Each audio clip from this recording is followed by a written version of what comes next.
It was our distinct honor to have Ms. Alexandra Cousteau speak for a webinar hosted by the Polish section of Americans Abroad for Biden. Ms. Cousteau has the benefit and burden of a name we all know and love, but she's taken her family's reputation a step further. Let's listen. I wanted to share a little bit about the oceans and about the environment and about climate change, because those are issues that are rapidly changing the fabric of life in our world.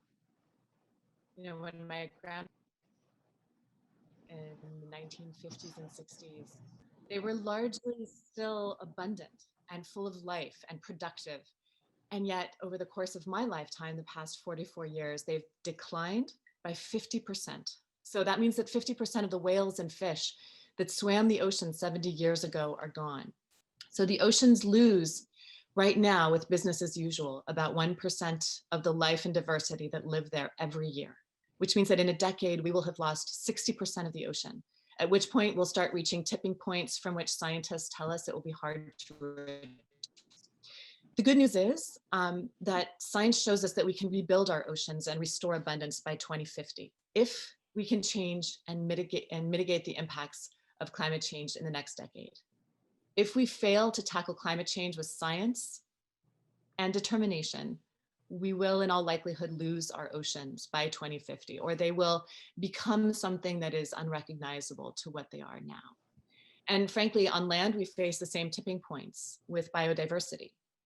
So scientists have long recognized that carbon dioxide emissions and their resulting effects have been increasing exponentially. And this exponential increase signals that CO2 emissions are likely to be considerably higher in the coming years unless we take strong measures now to reduce them. Otherwise, the exponential growth of CO2 emissions will drive our climate to extremes that look nothing like the linear extrapolation of recent history. We'll experience more blistering heat waves, severe droughts, accelerating sea level rise, unprecedented intensity of rainstorms and flooding, just to name a few of the consequences. So right now, we're all impacted by the horror of COVID, but it has taught us a valuable lesson in that it reminds us all what an exponential curve looks like, because COVID is not the only exponential curve that we're facing right now. We're facing exponential curves in the natural world that will shape the future of how humans live on this planet. Climate change, biodiversity loss, our oceans, they're all on an exponential trajectory too. So the good news is we can turn things around, but we need leadership that listens to science and tackles these challenges with ambition and determination. And that's why scientists are calling this election the 4-degree election. What the US government does in the next 4 years really matters. We can't afford to waste time in building back better unless we're building back better in a way that preserves life in this world, in the way that it can support our communities and our societies and productive, healthy, happy lives for our children.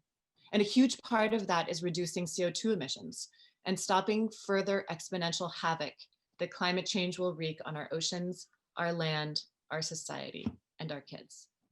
For me, Biden winning this election isn't just because he's, as far as I'm concerned, on the right side of history with racial justice and women's rights and the economy and COVID and all of these other things. He is also listening to scientists and will prevent the United States from leaving the Paris Accord.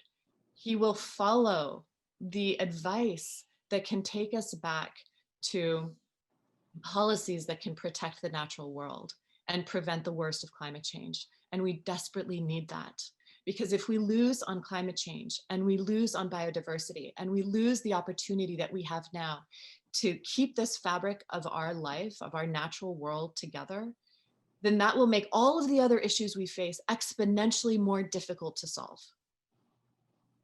With migration that has caused havoc in Europe, all of these things are going to be more difficult to solve.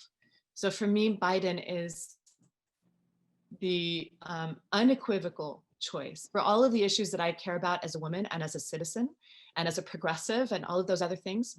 But for the climate and for the ocean and for life on this planet, there is no other choice. It is urgent that he win this election.